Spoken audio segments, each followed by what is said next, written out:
So back over to the continent of North America, this time just above the border, near Vancouver. Vancouver Island, to be exact, and the gorgeous town of Ladysmith.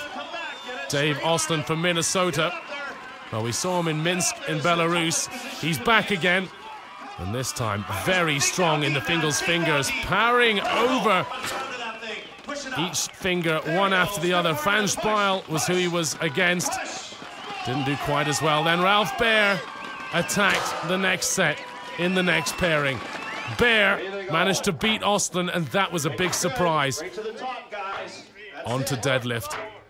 Simon Flint in the red hat, facing off against probably the strongest back in the business. It's Ravis Vidzis, and look at that. It's almost like he's picking up shopping. Well, they both went well past 10, right up into the high teens, but Flint was to lose out, and Vidzis has set a huge score for the others to follow. Ralph Baer finding a real flourish, but Dave Austin just too tall at 2 meters to mix it with the big boys. Now, how about this? Natural stone lifting. Ed Bross, the Canadian, giving his home crowd something to cheer about.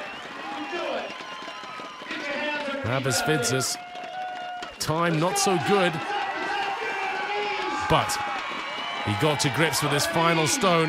That was the most important thing, to keep him up top on the points. And Ravis Vidzis looked good for his third Grand Prix of the season.